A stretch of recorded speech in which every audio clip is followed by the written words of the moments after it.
बहुत समय पहले हिमालय की गोद में एक छोटा सा गांव था चंद्रपुर, जहां हर दीपावली पर एक अनोखी परंपरा निभाई जाती थी। जब तक गांव का सबसे बुजुर्ग व्यक्ति पहला दीप न जलाए, किसी के घर में दीप नहीं जलता था। उस साल गांव के सबसे बड़े बुजुर्ग थे आचार्य सोमदेव। उनकी सफ़ेद दाढ़ी, शांत चेहरा और आंखों में एक गहरी चमक थी, जैसे खुद में ही एक ज्योति समाई हो। दीपावली की शाम को पूरा गांव उनके आंगन में इकट्ठा हुआ।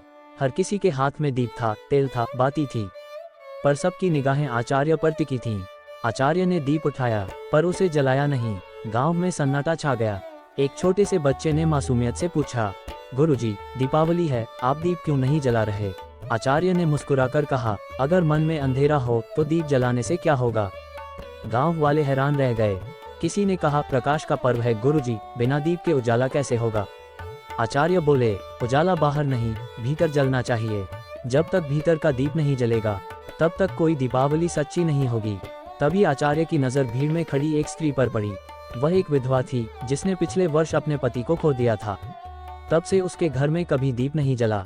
आचार्य आगे बढ़े और वही दीप उसे थमा दिया। वह कांपते हुए बोली, गुरुजी, मेरे घर में अब कौन है? ये दीप किसके लिए जलाऊं? आचार्य ने कोमल स्वर में कहा, जिसके लिए तुमने रोशनी खोई, उसी के नाम ये दीप जलाओ, और उस भगवान के लिए जो सदा तुम्हारे भीतर है। वह स्त्री रोते हुए दीप जलाती है। दीप की लौ जैसे उसके चेहरे पर जीवन की चमक लौटा देती है। गांव वाले देखते रह जाते हैं। एक दीप से 100 दीप जल उठते हैं। गांव उजाले से नहा जाता है।